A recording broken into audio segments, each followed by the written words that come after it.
69, 69, 69. 69, 69. 69, 69, Episode 69. 69 is how we're starting this. Yeah. Welcome to episode 69 of DAO Talk 69. Weekly. We were supposed to have like Danner and Meg host, but they can't be reached, and I didn't really try to reach them, so I'm sorry. Maybe we'll have them be host another episode. It's kind of hard to have two people host a 3-person podcast. I'll just be too many cooks in the kitchen. But welcome to episode 69 of DAO Talk. It's been a long time coming. We finally made it here. The haters said we couldn't do it, and we made it. How's everyone doing this week? Frisian, CHG, update us on your lives, your DAO lives. Wow, 2 weeks in a row. I'm doing great. There's so much going on, you know? I wish I could do like Hermione Granger and Harry Potter and like make myself able to do multiple parallel, things at once over the same period of time. Because I feel like then I could help more DAOs or like contribute to more DAOs. There's so much to do in the space, and the challenge is really just like not overcommitting and focusing on the right things. But there's a lot going on. Yeah, excited for episode 69. I finally got back home to California, so I feel like I'm in the right place to start prepping for ETH Denver. But yeah, I'm in a way we've been talking about how Denver's going to be good just because everybody's going, even though we're all kind of Denver, the city haters. Yeah, it's about the people, not the place. It's about the memories you make along the way and the people you make those memories with, That was really beautiful. Thank you. Yeah. Episode 69, kicking us off. I just want everyone to be happy, and I don't want anyone to be complaining while we're in Denver. I just want everyone to have a good time. Is that too much to ask? No, dude, going to every party. Gonna be all good. I'm ready to go to every exciting venue in Denver, which might not require going to any events. And, I'm ready to freeze my ass off and be really far from the mountains. I heard that it's in like a horse stable thing. Yeah. And I heard it smells like that. Yeah, it smells like like a farm, basically. Yeah.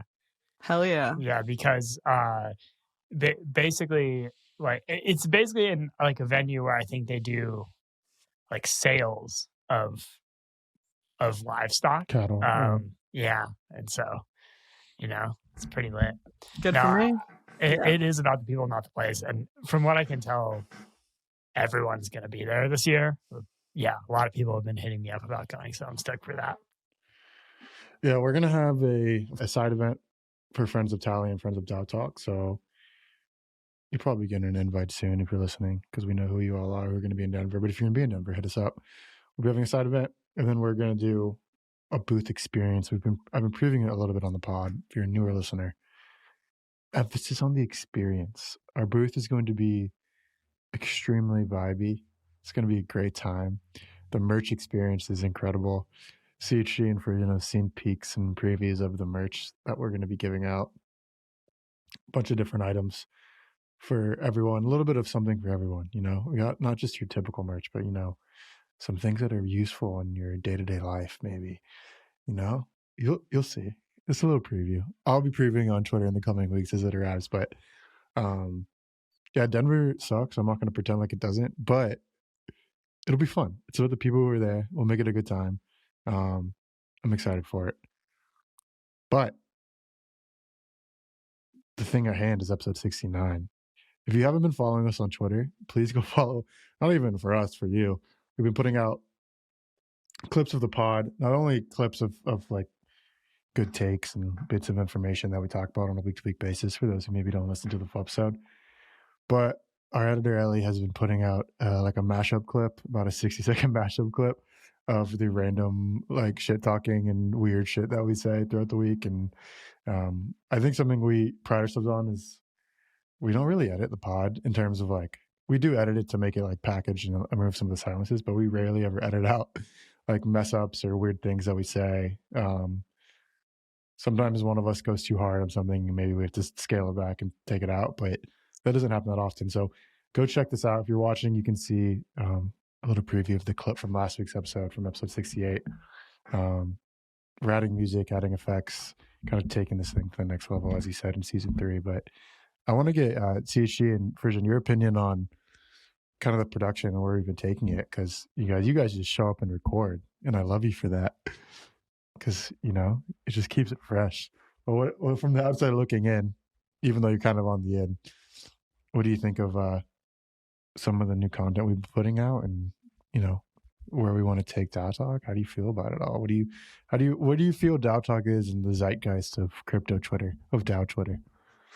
It feels more like a flow now. I think we've gone back to having like a plan in advance, which is actually good, because even though we stray from the plan every single time, which is what makes it fun, but having somewhat of a plan keeps us more on topic with the most important things of the week. I think it's like cool because it's not just I'm always thinking this, like, I have a lot of friends who listen to like the New York Times, like current events daily podcast thing, which like I have no interest in. But I was thinking, like, is there a place where I can get like TikTok drama in like a podcast? Because I'm interested in that. And this is a nice mix of both like very serious current events and also like random drama from Twitter in the space. So it's kind of the perfect mix, something you can listen to without feeling ashamed, but it doesn't have to be the super objective New York Times pod. I like to think of it like you're hanging out at a conference, maybe your favorite conference, maybe not one like Denver, maybe one you actually want to go to. Wow, we're shitting a lot on Frisian has infiltrated my mind on Denver. But imagine you're at a conference, maybe it's, I don't know, Tokyo, Paris, a California countryside. And after the conference, you just you go. I see you guys looking at me, now I'm laughing.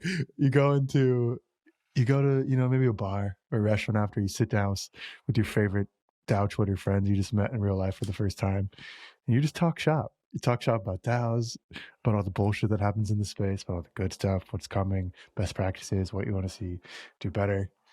It's just a nice conversation, but you're still getting news. You're still talking about crazy shit. It's stimulating. It's helping you, move forward in the space from an internal perspective and an external perspective, or whatever projects you're working on. You're getting connections, grant opportunities, money, etc. That's DAO Talk. We're just a group of friends just sipping on some brews at a restaurant post conference. That's DAO Talk to me. I don't know what it is for you guys, but that's what it is to me. I feel like this sentiment has kind of been prevalent on Twitter this week. I felt like this week's been, usually you can tell on Twitter kind of the vibes of the ecosystem week to week. This one from this week, GM to everyone that feels lucky to be working in crypto. Not to talk about myself more, but I definitely feel lucky to be working in crypto, especially right now, and just have to been able to have made it through the bear, or what is coming to the end of a bear. I'm meeting a lot of really good people, a lot of like OG builders and the next wave of OG builders. I feel like we're in a great spot, not only from Tally's perspective, from an ecosystem perspective as a whole. I'd love to hear y'all's thoughts on, kind of what's the health of the ecosystem right now, maybe particularly for DAOs. I know we talk a lot about like the outlook and the future of things, but do you sense that same kind of vibe shift or that vibe meta? Yeah. It feels like I've like fully submitted to the idea that crypto is cyclical, and it's really important. Like I believe that we're kind of in the beginning of like the first like 25% of like a cyclical uptrend. I'm not saying it's going to like do the same thing it's always done, or like there's going to be ridiculous valuations and stuff. Just I feel like my general thesis is there will be like continued growth in the ecosystem for the next year or two, and I feel definitely like privileged to have the opportunity to like already be in the space and have a reputation and have knowledge enough to be able to help and contribute. And so I think we should all feel grateful for that and take the opportunity to contribute as much as we can. There's going to be a lot of opportunities to do things that move the space forward, that help DAOs become more effective, to help them grow, to help them be safe, incredibly neutral, decentralized. And there's also going to be a lot of opportunities to do like really stupid things and become the main character of some sort and then flame out. So I think, just trying to focus on adding value, but also in a sustainable way for yourself personally, and also like your actions and the protocols that you're contributing to is the vibe. Yeah, I always feel like, like anytime I'm or I hear of anyone being insecure about what they actually know about like DAOs or crypto or blockchain or whatever, I think like in 10 years, and that's being like generous. Like in several years, we're going to be, all of us who are working in the space right now are going to be like the absolute experts on the space and also the cyclical rhythm, for better or for worse, of crypto. So that's cool to think about. Is that like the, like we're still so early type of thing? Is that even when, you feel like you don't know everything right now, you know so much. And you're capable of like going through the lows because we've been through them. So good stuff. I'm excited to kick off the highs, though. That said, I missed hamster racing because I was in ETH, and I am really hoping for another opportunity of pre-recorded animal racing. Yeah, I think you both hit on like the intent. You got to be intentional, right? Like, okay, yeah, like the foundation is set, right? The foundation is set, but the stage is set to come up on that next high of the cycle. So it's like being intentional about not being that person who's doing dumb shit and is the main character of some dumb story, but aiming to be that behind the scenes character who maybe is not getting all the attention they necessarily deserve in the moment, but are building the things, the protocols, the DAOs, the ecosystems that are taking the entire ecosystem to a place we want it to go. That's something I think we pride ourselves on, is like elevating voices on best practices, not only for DAOs, but for just interaction and the ecosystem as a whole. So we'll continue to do that. But on that note, this tweet from Owaki was something that was shared internally with Frisian and I and some Tally discussions. I think it's where we'll spend a good amount of time talking about on this episode. But if you're not watching, I'll describe it to you. DAOs that are more porous, think porous like sponge, holes, access. DAOs that are more porous to contributions from outsiders will win.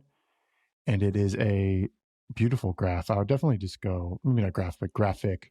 Go check out the link in the show notes to go look at it if you're not watching. But describes porous of a rock or other material having minute spaces or holes through which liquid or air may pass. And it kind of breaks down different DAOs in regards to insiders with access and content versus outsiders with access and context, and how do you allow outsiders without access and context to have access and context and therefore contribute to the DAO and make it bigger and brighter and more flourishing. And then he follows up the tweet, which I think is a great example, and I'm sure one of us or all of us will highlight. A good example of a DAO being porous is optimism. He goes, the more I think about it, retro PGF is a breakthrough in DAO design because it allowed optimism L2 to be almost completely porous. Frisian, I'll throw it to you first, because I know you've been thinking about this a lot. When you share some thoughts with us, and what Owaki means from this, and what users can or listeners can take from it.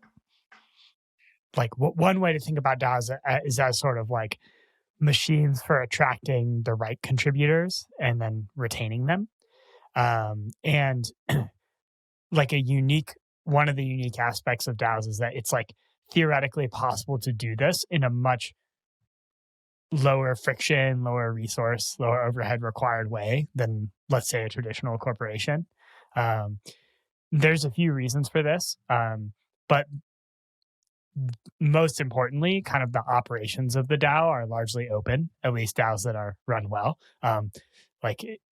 According to this graphic, right, it's like if you're if your operations are transparent, if the priorities or like current initiatives are transparent, the amount of funding the DAO has, the way that's being spent over time, what things the DAO controls and could therefore be, improved upon or upgraded by contributors. What are people thinking in the DAO, right? What are people working on right now? The more of that's open, the more possible it is for someone to come in from the outside, identify places where they can contribute, and then start to add value, right?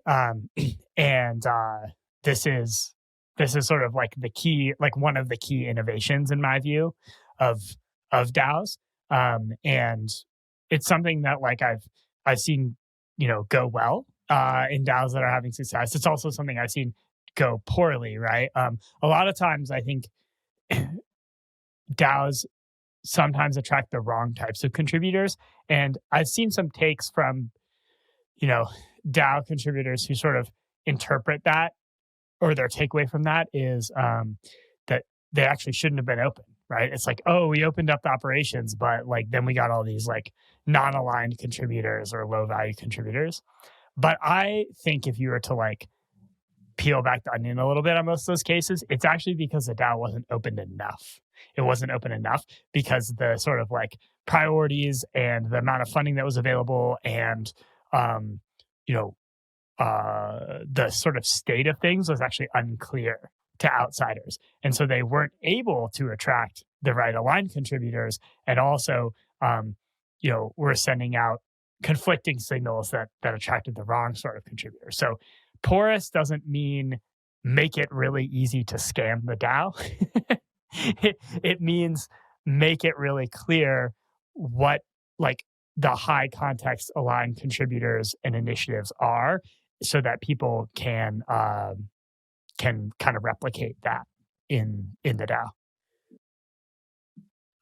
Yeah, I have nothing else to add. That actually summed it up perfectly. When I first saw this like graphic, I was concerned because, like without basically what Frisian's saying, like the extra definition of what being porous is isn't just being accessible to many, but it's having clearly defined rules and standards of what's going on in the DAO.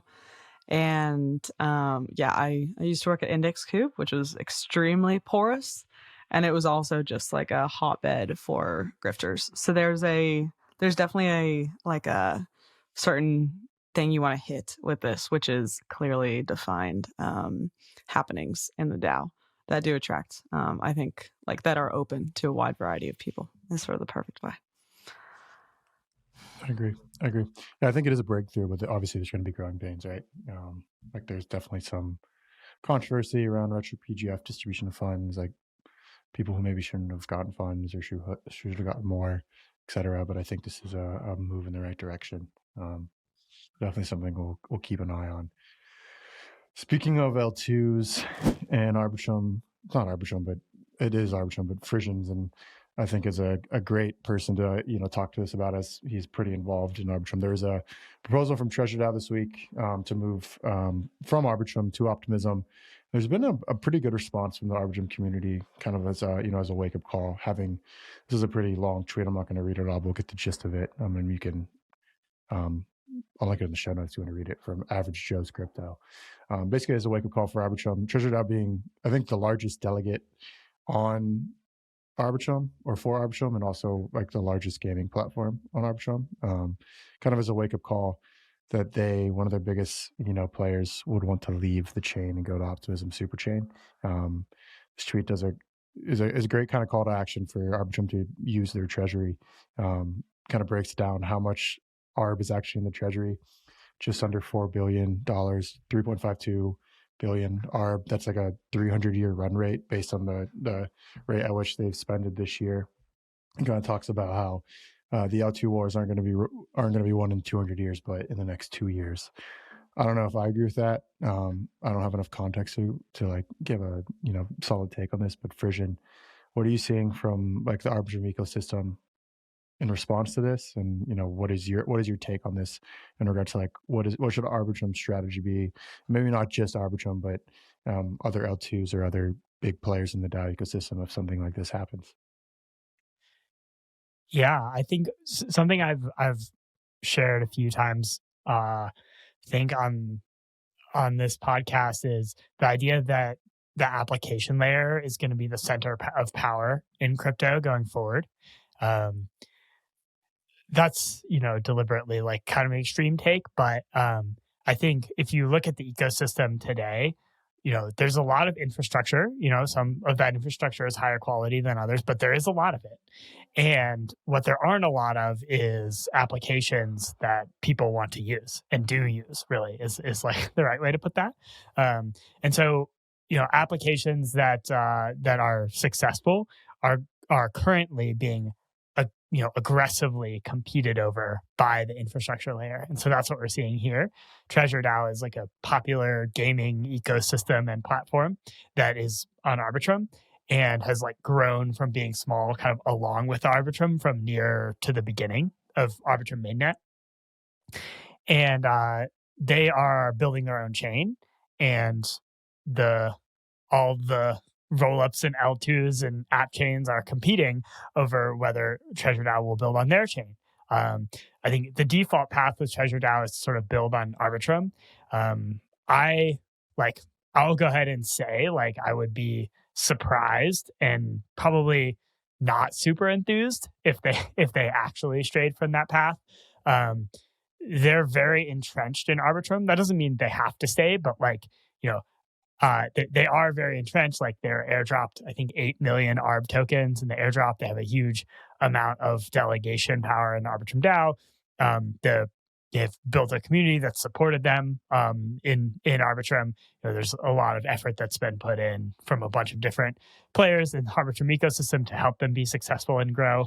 And so I think it would be interesting to sort of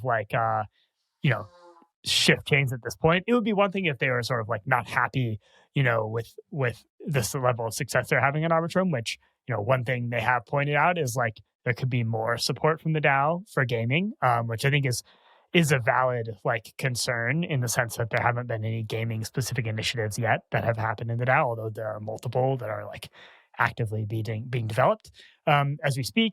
And that's, that does take some time, right? Because Arbitrum has a lot of tokens, in the DAO treasury, and a lot of these other teams are being, other L2s are sort of including Optimism, but also I think other ZK saying and some other L2s have waded in as well. Have large stockpiles of cash or tokens that they're potentially willing to move quickly on deploying, and so they're I kind of understand the difference there. But I think, I guess I do have an opinion on this. It's just from a long-term perspective, right?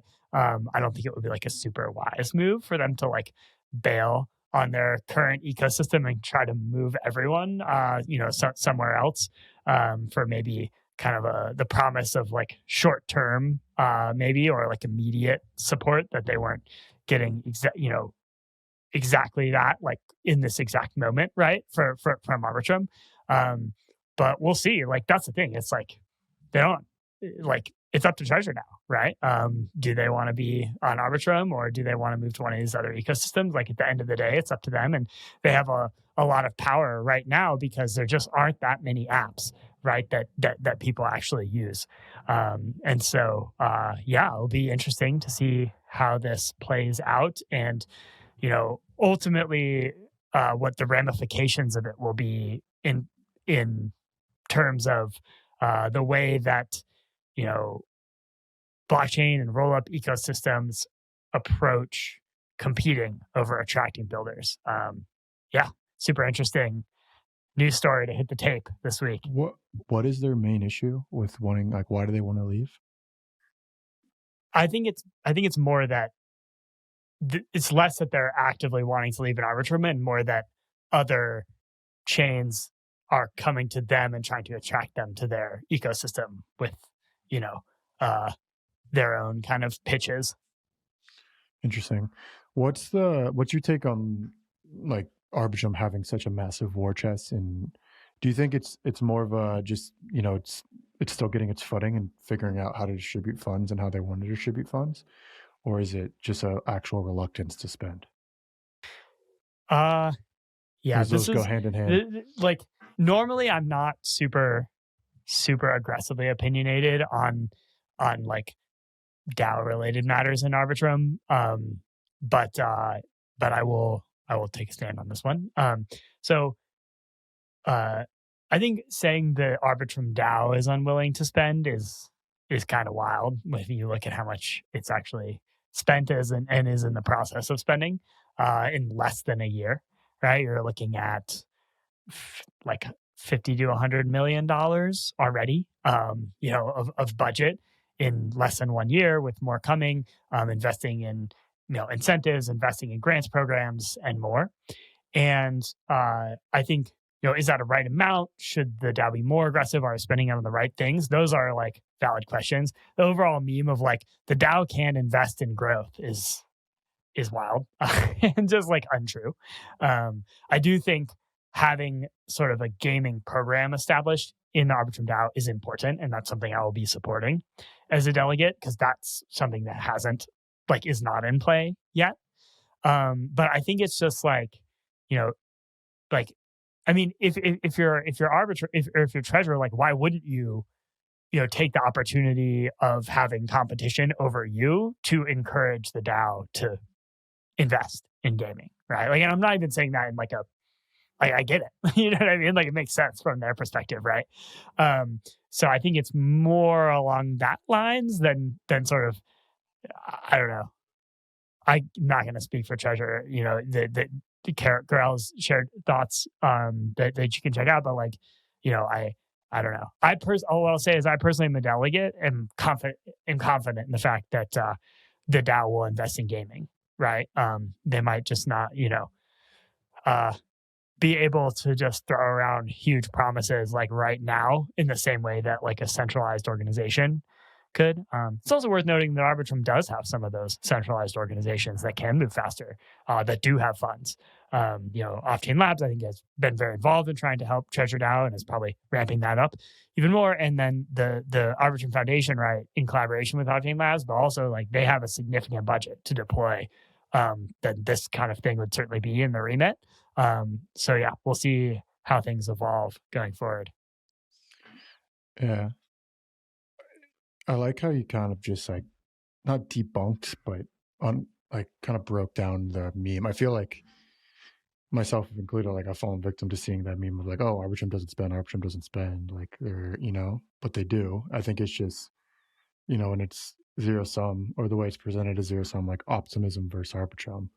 Like if they're not doing or spending exactly the same amount or more as optimism is, then they're stingy or not. Yeah, I will say Arbitrum does not spend as much as optimism. Like optimism's strategy is clearly to just sort of like invest as aggressively as you sort of possibly could.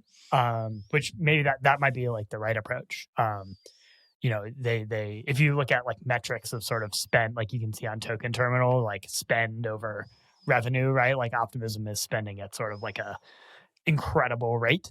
But that might be the right move. But I do think it puts competitive pressure on other chains in the ecosystem to sort of match that. But yeah, just the meme of like the Arbitrum DAO doesn't invest in the ecosystem is like, yeah, just not true. Yeah. Agreed. Shishi, any thoughts on this? It's okay if you don't. No, crazy shit. Frisian, yeah. We're lucky to have Frisian, our resident like Arbitrum delegate, kind of break it all down for you guys. There's a lot of responses to this tweet thread. I would definitely go check them out if you want to learn more about something Frisian said or have opinionated takes on it. Go check it out. We'll link it in the show notes as well. But interesting to see, especially with Treasury. I'm actually quite interested to see like if they actually end up moving, because like that, the cost of moving, not like actual financially, but just like the headache of doing all that would be quite an undertaking. So we'll see how that goes. But I think you're right. I think Frisian said, I think it end up will just being Arbitrum establishing like a gaming program or community of some kind, which will be interesting. So looking forward to it. All right, let's bring this episode to an end. We'll talk a little bit about this week's Tally newsletter from our very own CHG, talking about on governance. We've talked about on governance quite a bit in the past couple of weeks. If you're a little bit confused about it or want the TLDR, go check it out around decoding on governance. deep dive on governance, particularly with Open Dollar and what it means for the ecosystem as a whole and other places that are experimenting with it.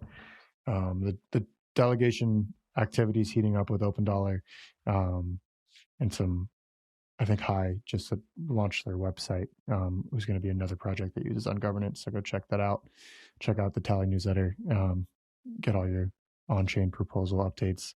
Meme of the week. Let's check out the meme of the week from CHG. I haven't seen this, so you're getting a live reaction. Sometimes on campus, you accidentally walk by a crypto class and the professor is writing like having customers equals good on the board and everyone is taking notes like it's actual school. This is I've seen this meme before. This is a classic. That's amazing. Yeah. Yeah, man. Customers good. Revenue good. That's my DAO. That's my DAO catchphrase. But yeah, this has been episode 69. Any closing thoughts as we depart and we go? I'm really looking forward to like the overall quality of the discourse deteriorating as we continue into the like growth cycle of the market. Like soon it'll be like not just like professors in class being like, having customers is good, and everyone being like, oh shit. It'll be like the largest account on Twitter literally tweeting that and getting like 2,000 retweets. It's gonna be fun. It's coming. Yep. I got my mute button ready. We're gonna and like at episode 82, we're gonna like put side by side Frisian 4 months ago saying that, and then like an actual screenshot of a tweet of someone saying that. It's gonna be wonderful. But yeah, all right, episode 69. We'll see you next week. Remember, subscribe, like, do whatever you want to do on whatever platform you use. We don't care. We just like that you're listening. Check out our clips on Twitter that are going out on the daily now. Add us, message us if you have any takes or you disagree with something we're saying. We haven't had anyone get angry about anything we've said on DAO Talk yet, which is interesting. Publicly angry. Publicly. Yeah, I think I need to be more of a dick, You need to be more of who you really are. Oh, okay. Nice. All right. Nice. All right. And with that, we will see you next week where CSG is no longer hosting DAO Talk. It shall be back You know what I meant. Oh my gosh. I love it. All right. Subscribe to the Tally newsletter. All the links from the show will be in the show notes below. And we'll see you in Denver in a few weeks. And we'll see you next week for episode 70. Peace. Peace.